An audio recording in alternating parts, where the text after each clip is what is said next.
I'm proud of now the young generation, like Prime Minister Trudeau, President of Argentina, and so on, that we penetrate the cabinets. So I know that half of this cabinet, or even more, half of this cabinet, are actually young global leaders of the World Economic Forum. All right, what's cracking, people? Good to be back. Took a little time off, and seeing the news today of Liberal Democrat disaster in Canada resigning gave me a little motivation. You just heard the clip. That was Charles Schwab of the World Economic Forum, and he's telling you who the Prime Minister of Canada works for. He was a plant. He was an agent, not for the people of Canada, but for the global elite. And this is the world we're living in. So news broke out today that this guy stepped down, and it was a long time coming. There's a lot of movement in the world now. I believe that liberalism is on its last leg. It's only getting weaker. Trump is coming into office. The anti-God, liberal, communist, socialist Democrats are scurrying like mice. They don't know what to do. Last week, maybe a couple of weeks ago, Trudeau flew down to Mar-a-Lago and had a meeting with Donald Trump. Who knows what he told them? Who knows what threats he made? And now he's resigning.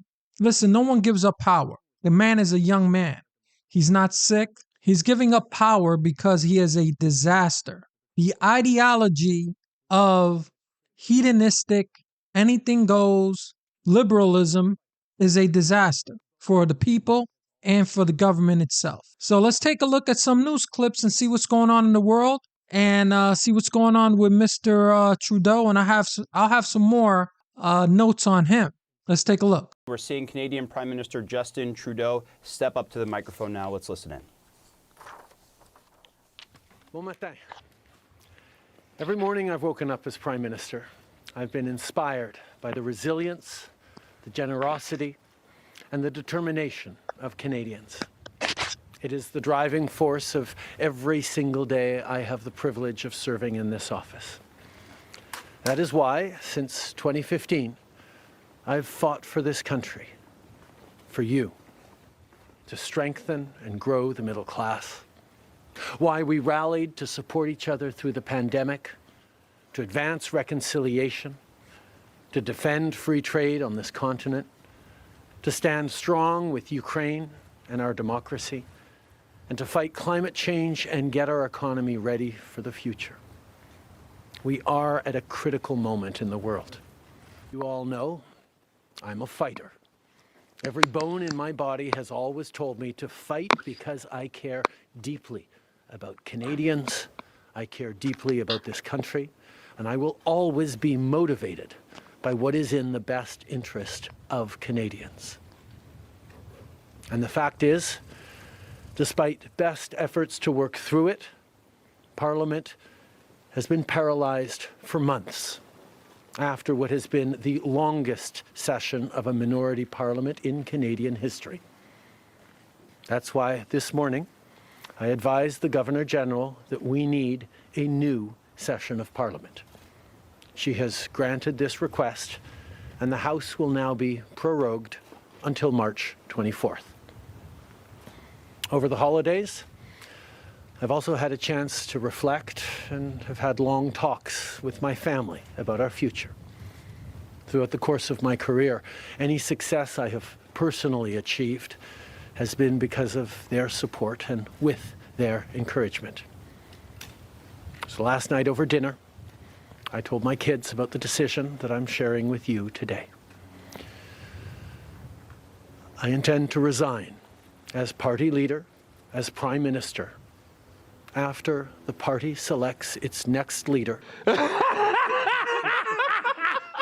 Zeleny standing by for us in West Palm Beach. Paula, first to you, though. I mean, here you have Justin Trudeau stepping down, resigning as the leader of the Liberal Party in Canada. He has been at the helm there for 11 years. Is this a case of Trudeau jumping before he's pushed? Absolutely, 100%. And he basically said so in the last few moments there that we heard from him.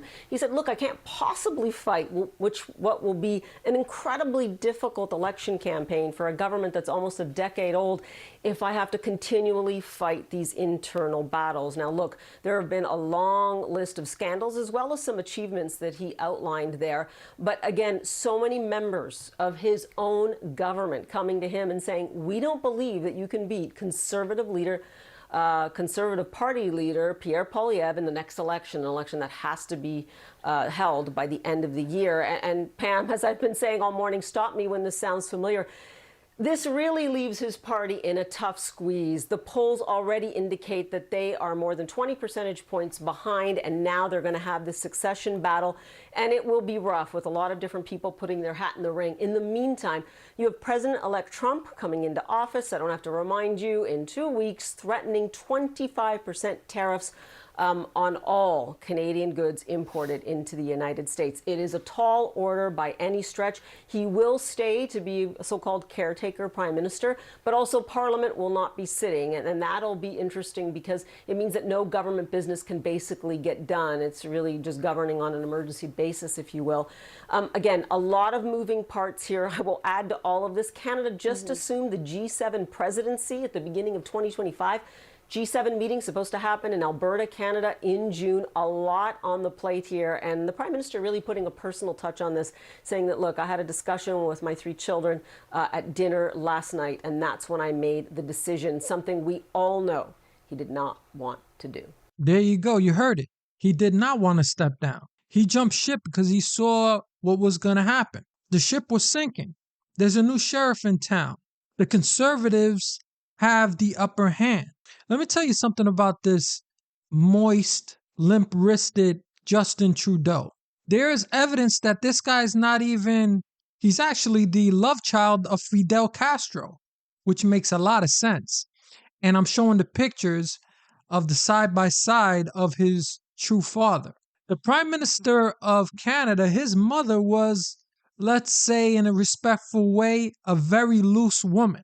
Rumor has it that when they went down to visit him, his father, and his wife, this is before Justin was born, they went to go visit Mr. Fidel Castro, and Justin's mother, got into bed with Mr. Castro down there, and actually that's who his real father is, which makes a lot of sense. I mean, if you have a devout communist running through your veins, who's actually your father, I mean, certain traits come out in you. You know what I'm saying? If your father was a gangster, it kind of comes out in you. If your father was a wimp, it'll come out in you, especially on the boys. So that's a big rumor that's going around. It's been around there for many years, and I actually believe it. If you take a look at the pictures side by side. So, Justin Trudeau is just one of those guys that just doesn't get it. They think that governing needs to be a free fall, that people could just do whatever, low on crime, soft on crime, morality is thrown out the window, oppressive taxes, cracking down on personal freedom. If you protest his government, your bank accounts are shut down. He ran that country into the ground. Canada is in a worse position from before he got there. Bona fide fact. And the sad part about it is that he is a leader of a very progressive nation, and he's not even serving its people. Justin Trudeau is a product, a tool of the global elite. If he was not stopped, he would have been enslaving his people economically, technology-wise, and freedom of all sorts would have been curtailed.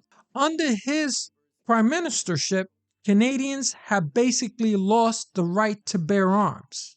This is the man we're talking about here. So good riddance to him. I hope they get a conservative, Republican, in whatever form they have that in Canada, in place. And if not, go ahead and make them the 51st state. But I hope they never walk back to what they had with this guy, because it just didn't work. And I hope this is a trend that we see globally.